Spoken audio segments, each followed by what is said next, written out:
விஜய் ரசிகர் மன்றத்தை சேர்ந்தவர்கள் யாராவது ஒருத்தர் பதவியில் இருக்காங்களா பாருங்க. திடீர்னு ஒரு பணக்காரன் ஆதவ அர்ஜுனாங்கிறவர் யாரு?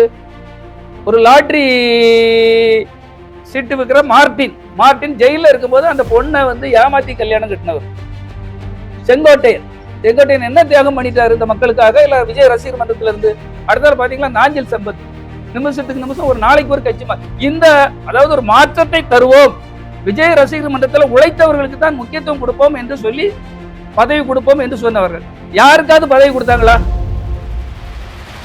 அவங்க என்ன சொன்னாங்க சார்? ஃபர்ஸ்ட்ல இந்த விஜய் ரசிகர் ரசிகர்களாக இருந்தவர்கள், விஜய்க்கு வெல்விசராக இருந்தவர்களுக்கு, விஜய்க்கு போஸ்ட் ஓட்டினவங்க, விஜய்க்கு கட் அவுட் வச்சவங்க, பாலாபிஷேகம் பண்ணவங்க, விஜய்க்காக உழைத்தவர்களுக்கு தான் இங்க பதவி வழங்கப்படும் புஷி ஆனந்தி அவர் பொதுச் செயலாளர் சொன்னார்.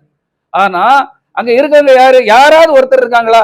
விஜய் ரசிகர் மன்றத்தை சேர்ந்தவர்கள் யாராவது ஒருத்தர் பதவியில் இருக்காங்களா பாருங்க. திடீர்னு ஒரு பணக்காரன் யாரு? அவரும் ஒரு நல்ல ஆள்னா பரவாயில்ல, ஒழுக்கமான ஆள்னா பரவாயில்ல. இது ஆதவ அர்ஜுனாங்கிறவர் யாரு? ஒரு லாட்டரி சீட்டு விற்கிற மார்டின் ஜெயில இருக்கும்போது அந்த பொண்ணை ஏமாத்தி கல்யாணம் கட்டினவர். எல்லாருக்குமே தெரியும். அவர் அங்க இருக்கிறாரு. அவர் திமுகவுக்கு போனாரு, அங்க அவருக்கு பருப்பு வாங்கலன்னு அடுத்தால விசிகாவுக்கு போனாரு.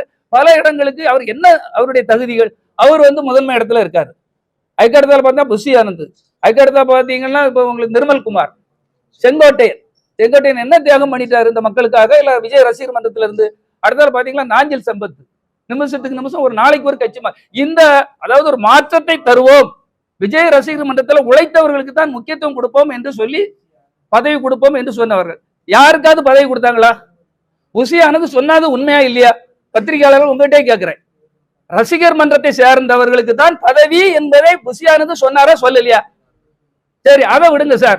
நாளைய தலைமுறையை வழி நடத்துற பொறுப்பு எங்கிட்ட இருக்கு அப்படின்னு சொல்றாரு. அவர் என்ன சொல்றாரு? என் ரசிகர் மன்றத்தை சேர்ந்த யாரு? புஷி ஆனந்த். இந்த மக்கள் எவ்வளவு கஷ்டத்துல இருக்காங்க சார்.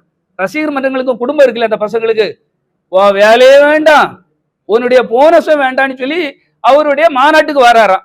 இதெல்லாம் எப்படி ஒரு இளைஞர் சமுதாயத்தை எப்படி இவங்களெல்லாம் நம்பி எப்படி சார் போறது?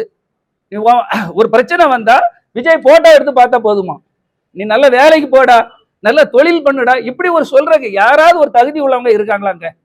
உன் குடும்பத்தை பார்க்கணும், இந்த சமுதாயத்துல நீ எதிர்நீச்சல் அடிக்கணும், உழைக்கணும்னு ஏதாவது எங்கேயாவது ஒரு இடத்துல சொல்லி கொடுக்குறாங்களா?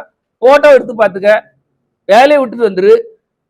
தலைவர் இருக்கார், தலைவர் என்ன பண்ணுவாரு? அப்ப இப்படிப்பட்ட இடத்துல எப்படி சார் இருக்க முடியும்?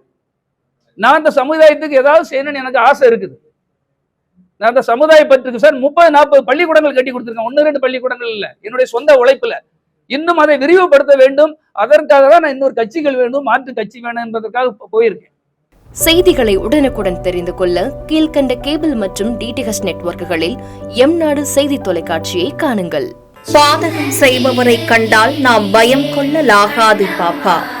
மோதி மிதித்து விடு பாப்பா, அவர் முகத்தில் உமிழ்ந்து விடு பாப்பா. அண்மை செய்திகளை உடனுக்குடன் தெரிந்து கொள்ள இணைந்திருங்கள் எம்நாடு தொலைக்காட்சியுடன்.